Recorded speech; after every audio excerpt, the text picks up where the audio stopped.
Right, back to the rubric then. So the second aspect of the assessment is your content.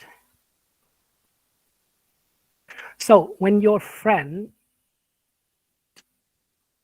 is doing the presentation later, you need to be able to assess their performance and at the same time observe their performance by using all of these elements.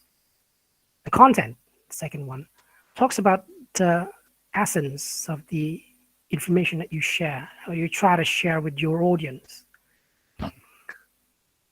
Now, the three main parts, the introduction, the body, and the conclusion will be assessed as well. I'm going to have to listen. You're going to have to listen. We, the assessors, we have to listen to the things that the presenter is delivering or is saying to us. So, introduction. If you have read, I hope that you have read the books by Tucker or by Stephen Lee Lucas. And by the way, if you have read the book, you might be able to find some kind of errors or discrepancies between the things that I have already shared to you or shared with you, with the things that are actually included within the books. You might be able to find those errors. You might be able to find those discrepancies later on if you have read the books. But if you haven't, if you don't feel that you want to read any part of the book, so you might not be able to find those issues there. Never mind. So introduction. If you have read the book, or the slides that I have already uploaded on Netmodo a couple of days ago or last week. So if you have read any information within it, you might be able to find the elements of the introduction that must be assessed when we try to assess the introduction done by our friends later on. So the deployment of opening strategies here, the strategies that you should use. So how many strategies that we can use in the opening or the introduction of our presentation later on. So you have to include any of this. So getting the audience attention, how do you do that? So there are explanations or there are points that might be able to give you the idea of how you can get the attention of the audience within the slides that I have already uploaded last week. So you can find them right there. Or a couple of those attention getters include, for example, surprising facts or touching stories, for example, poignant stories, stuff like that. Now, that's one statement. The second element is establishing credibility. In your introduction, you can use this strategy. You can say something that establishes your credibility. I have already told you about this. I hope that you remember what it is. Establishing credibility. And then stating the similarity in experience between the speaker and the audience and how it will benefit them. Building rapport. It is also the things that you have to say. One of the three of the strategies that you should include within your introduction. But the one that you must include in your introduction is this part.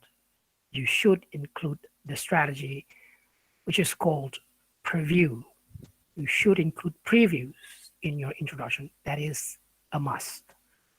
If you don't remember what preview is, you can take a look at the slides that we have already uploaded last week. So this is how it works.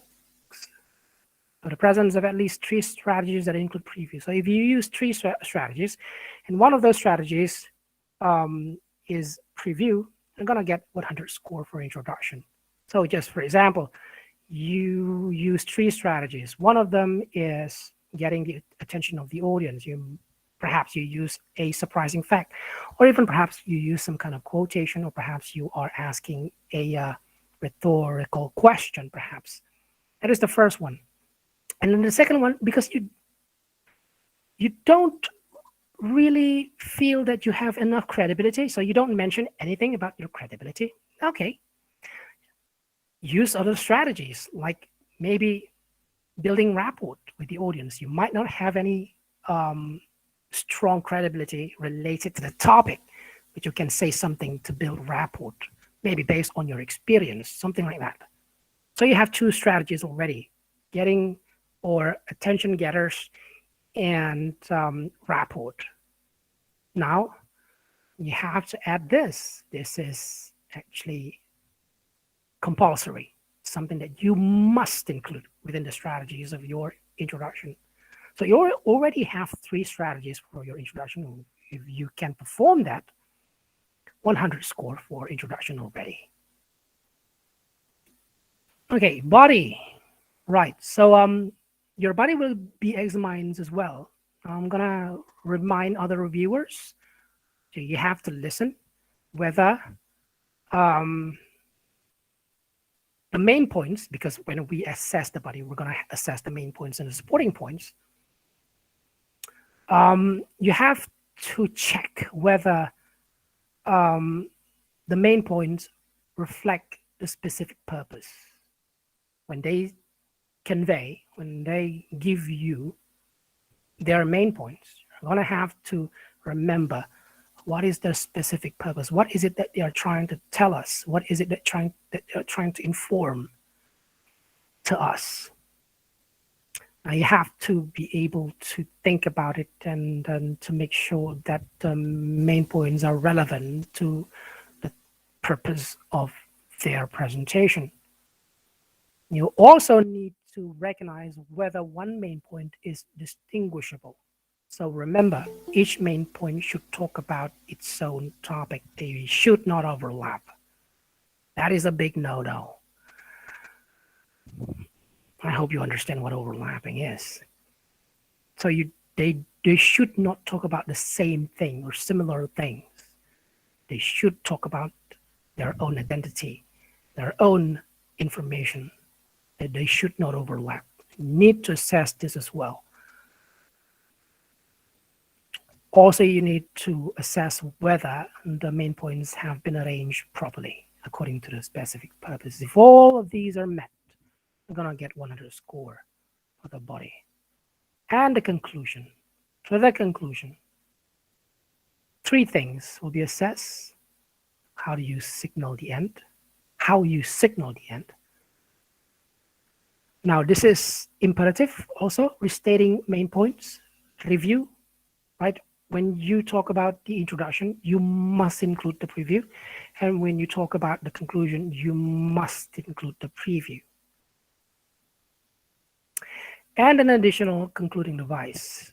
See the references. There are in Tucker, okay? In the slides that I have already uploaded, you can find other examples of concluding devices. Pretty much the same strategies that you may use or you may have used in your introduction.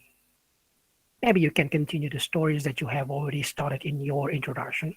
You finish it in your conclusion. You might want to add more tidbits or a little bit of facts or surprising facts regarding your topic in your conclusion as well. That is one of the strategies that you can use in your conclusion. The scoring system is pretty much the same. And then transition. Hope you remember about transition. So these are the things that you will say when you're finished with your introduction and when you are entering the first main point in the body of your speech. You transition, you say something like, okay, let me start talking about the information that I would like to convey to you. There are three things that I will tell you about how we can use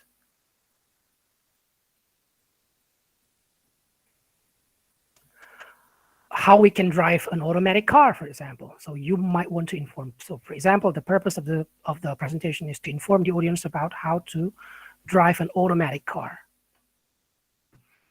And then you do the strategies for your opening. You tell them that you have the credibility because you have been teaching people about how to drive an automatic car, and then you have already experienced learning to drive automatic cars, and therefore you can build rapport there, and you can tell the audience it can be quite difficult. You might think that way, and I thought that way as well. I had the same idea as well, that it might be difficult transitioning from manual um, manual cars or manual transmission to automatic transmission. I had the same feeling. I had the same idea. I had the same thoughts as well. With you, I thought it was going to be difficult, but actually, it's not that difficult. Now, when you say that you're building rapport, so you already have two strategies. You establish your credibility by telling them you're teaching people professionally as to teach them to drive automatic cars, and then you build rapport by telling them you had the same idea, that transitioning from manual car to automatic car can be quite difficult, but it's actually not that difficult. You build rapport with the audience, and then the third strategy in your opening is by previewing, by telling them something like, okay, I'm going to tell you about 5 steps that you can use to start driving an automatic car. The transition is when you say, now let me begin with the first step. That is the transition. You're done with the first step, you're moving on to the next step. You're going to say something like this as your transition. You're going to say something like, okay, that was the first step to drive an automatic car. Now let me tell you about the second step. That is, and you start spewing, you start giving them the information about the second step. That is transition. Now, how many transitions you should mention in your presentation later on? Okay, 1 from introduction to the first main point. That is the first transition. The rest is depending on how many main points that you have within the body of your presentation. If you have, let's just say 3 main points, so which means that between each main point, you're going to have 1 transition, which means that you're going to have 2 additional transition there, which means that for overall presentation, you're going to have around 3 transitions. If you only have 2 main points, which means that you do one transition from the opening to the first main point, and then another transition when you move from the first main point to the second main point. That's it. And if you can do that on a 100 score for your transition. Sources should be mentioned as well, people. Mention the sources. I mentioned a little bit about sources when we did the outlining. And some people ask me, so there was one friend who asked me about a topic of his related to the use of oxygen tank to help to assist breathing because of the pandemic. So he asked me, is it okay if I don't use any references at all? Because I will tell people about how to use oxygen tanks, how to use it. Imagine that. How to use the oxygen tank based on my own experience. Then I asked him, so what will you inform us about the use of oxygen tank? And he said, I'm going to tell the audience about the dosage of the oxygen, and then the steps of installing and everything. And then I asked him, did you learn to do all of those things without the help of others? Did you learn to do all of those things naturally? Did those information come up somehow from the very depth of your understanding without any additional information from other sources?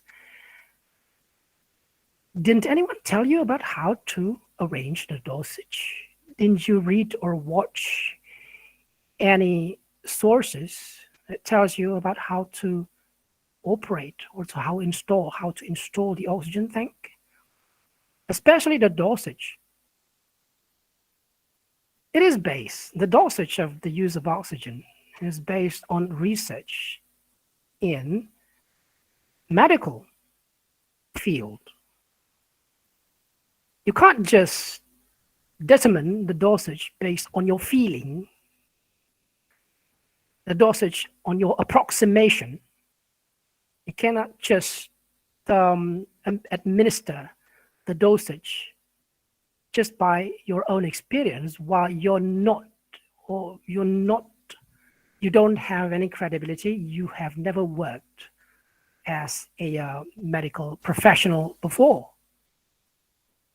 Unless you're a medical professional, that's a different case. Even if you're a medical professional, even if you're a medic, you have learned about the dosage somewhere, somehow, from other sources, and people have done a lot of work, a lot of research to be able to come up with the dosage of the use of oxygen. And you're trying to tell me that you just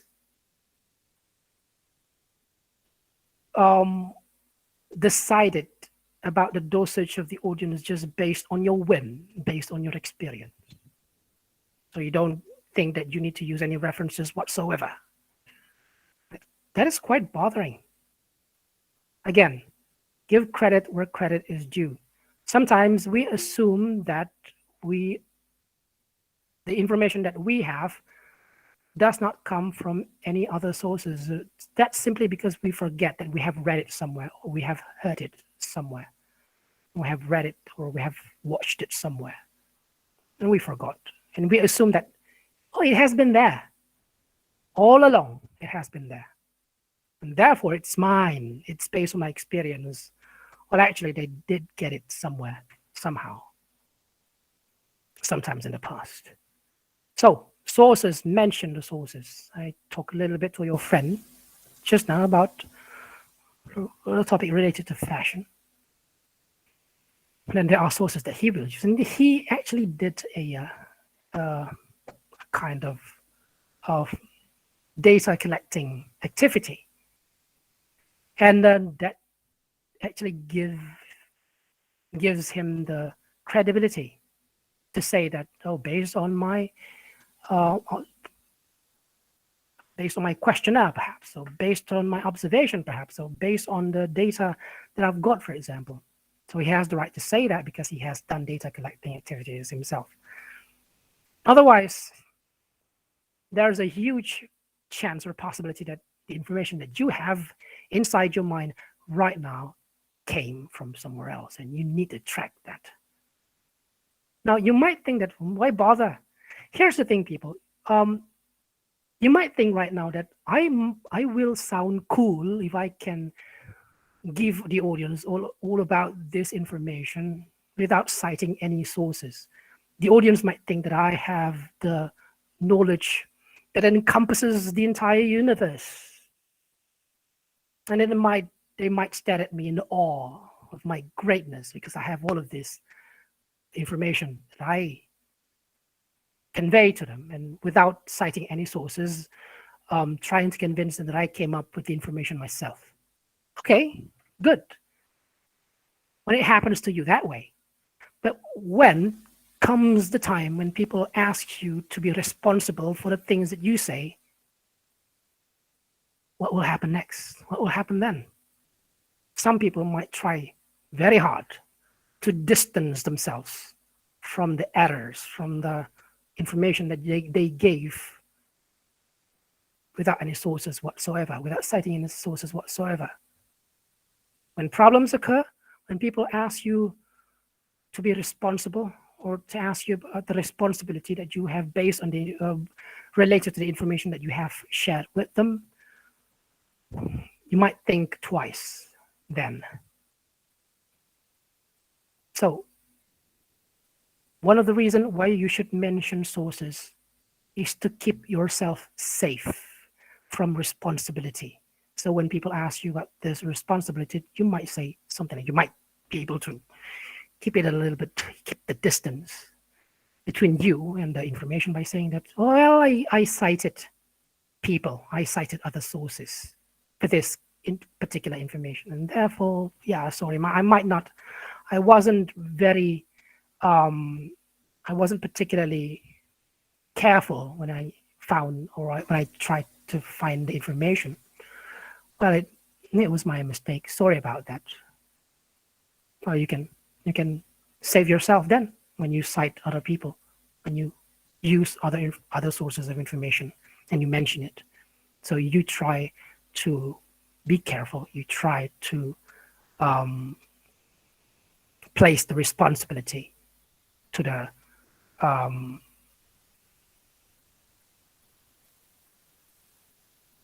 information to the author, not to yourself. So that is one of the benefits of using or mentioning sources. So please do that. Make it a habit, not only in public speaking class, but also in your social life. Keep yourself safe. Keep yourself away from unnecessary debates by mentioning sources. Right, and then the third elements or the third factors that we should assess later is visual aid.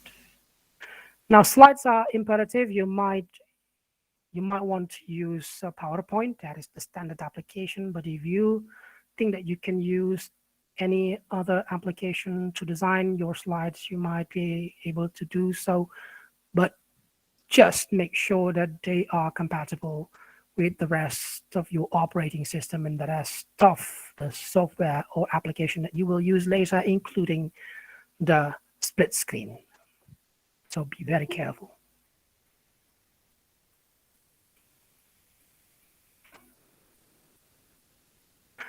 Knocking on heaven's door.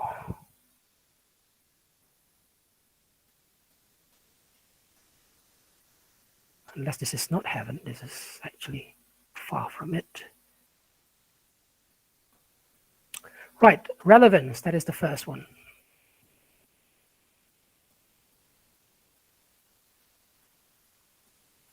So your slides will be assessed based on the relevance to the topic or to the things that you are saying at that very moment. -10 penalty for each slide or visual aid doesn't inform this factor. Importance, so this is the progression from relevance.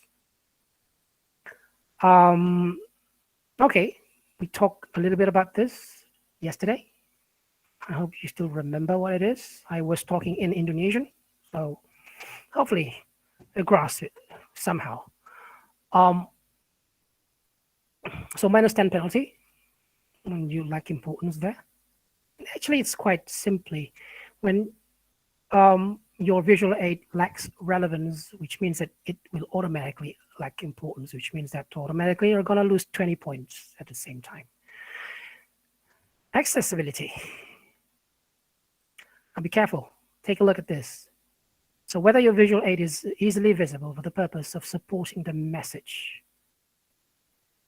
When it comes to elements in your slide, when we talk about a slide,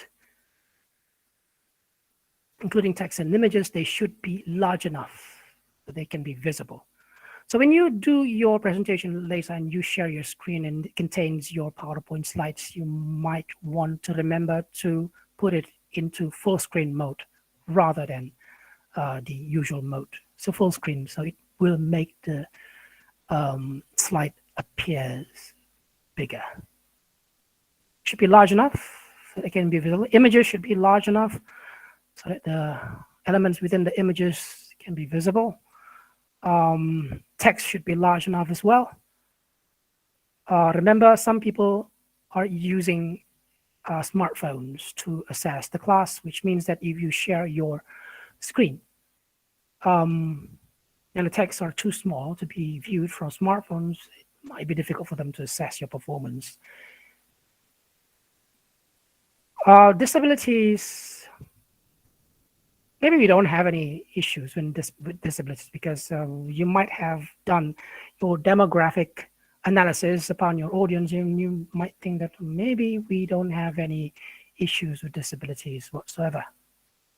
But if your assessment, your analysis about your audience, the demographic characteristics of your audience prove that they have any disabilities. You might want to facilitate that disability in your use of your visual aid.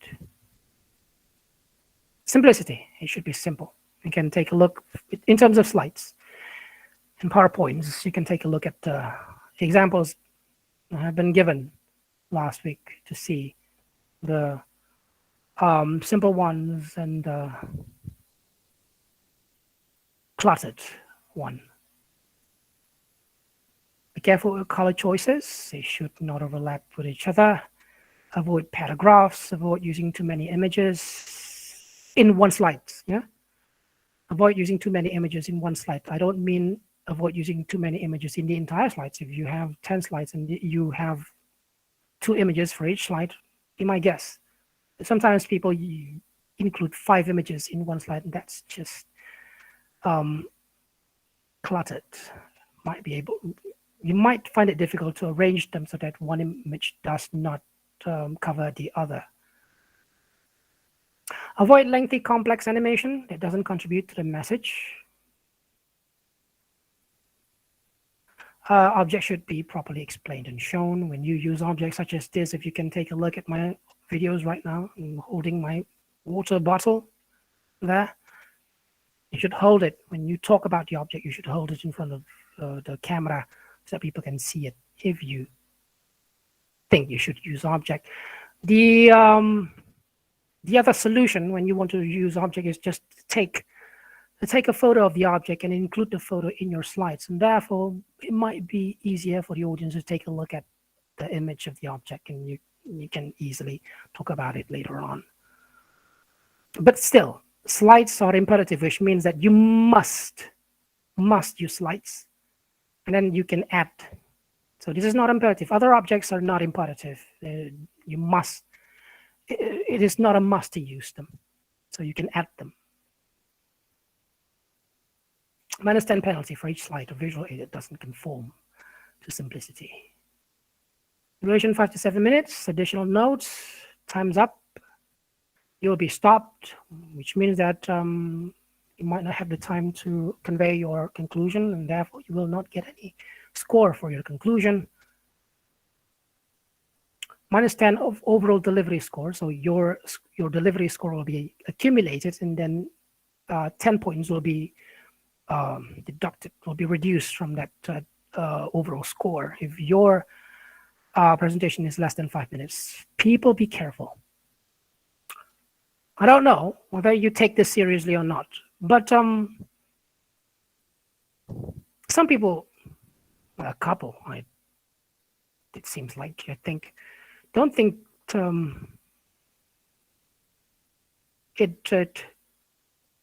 it concerns them in any way to do the practice of presenting or speaking in front of the audience. And then they just deliver a 1 or 2 minute speech. It doesn't really make sense, because even for the opening and the conclusion, you should allocate 1 or 2 minutes, which means that you don't have any information to tell the audience, which means that you don't feel the need to practice delivering your presentation, which means that you don't need scores or assessment from me, which means that if you stay in this institution, you might have to repeat the class again later. And that means I'm going to have to add additional expenses. And that's how it is. So please deliver a proper presentation. Our limit is between 5 to 7 minutes. Please adhere to the limitation of the duration. All participants should have their cameras on at all times during their assigned session. At all times, people, unless you have strong reasons not to do so, you will be asked to open your videos. You're obligated to come during your assigned session. The schedule is provided. Schedule has been provided as well. You can take a look at the schedule. If that particular day you are not scheduled to assess or to deliver your presentation, you don't have to join the session. You're not obligated to join the session. You can just fill the wellness check on Edmodo. Other students who want to join the session, they can do so as observer. You can take a look at what is happening in the session. It might help them to prepare somehow. But they are not obligated to open their cameras.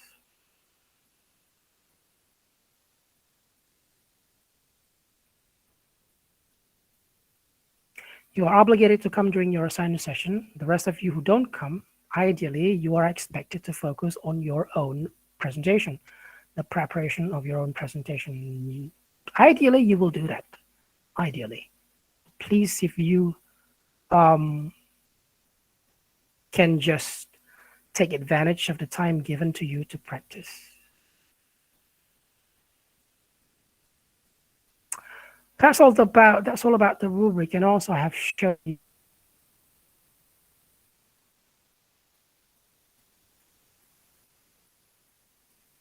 any further question you can ask them through Edmodo or WhatsApp related to this topic, rubric, and visual aid. If you have any questions, you can ask about them as well, especially about outline. Please ask me questions about outline. I might not be able to respond instantaneously, but I will try to respond to your questions about outline. Maybe you are still confused about the specific purpose and how to formulate the specific purpose to help you to arrange your main points. You can ask about those as well. It is better if you already have the draft of your outline and you can just show me your outline. I can take a look at the issues within your outline. Time's up. 7:10. Don't even have the time to do additional administrative task. Just going to ask you to open your videos, people.